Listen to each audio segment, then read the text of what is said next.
क्या नाम है आपका? आलो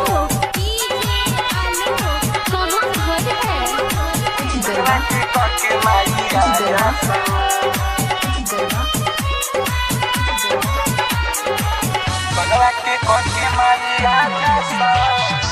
स्वर्ग से सुंदर निक लागे पंडाल बघवा के कके माइया जा संवार बेटवा पुकारत हवे अपना दुआर बघवा के कके माइया जा संवार स्वर्ग से सुंदर निक लागे पंडाल बघवा के कके माइया जा संवार बेटवा पुकारत हवे अपना दुआर बघवा के कके माइया जा संवार स्वर्ग से सुंदर निक लागे पंडाल बघवा के कके माइया जा संवार स्वर्ग से सुंदर निक लागे पंडाल बघवा के कके माइया जा संवार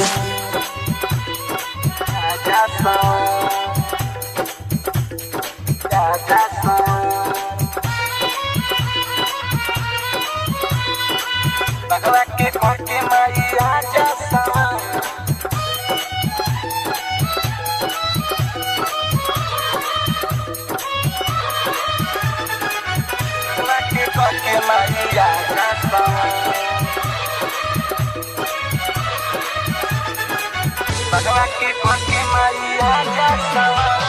नौ दिन खाती नया चुनरी छपरा से ले आई सोने के थाली में दिन रात आती देखाई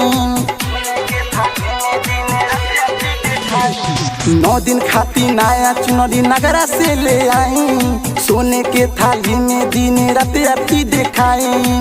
मनवा के लालसा पूरा हो जाई हमार बघवा के कके माइया जा संवार बेटवा पुकारत हवे अपना दुआर बघवा के कके माइया जा संवार स्वर्ग से सुंदर निक लागे पंडाल बघवा के कके माइया जा संवार स्वर्ग से सुंदर निक लागे पंडाल बघवा के कके माइया जा संवार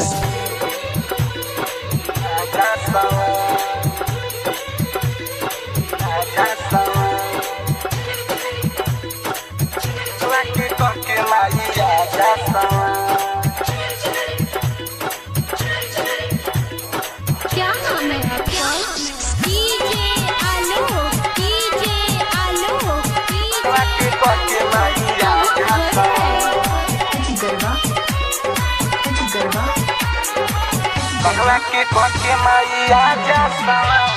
राइटर सोनू मस्ती मनिर का करे सेवा खाई रौरे हे चरण में उदय शंकर शीश झुकाई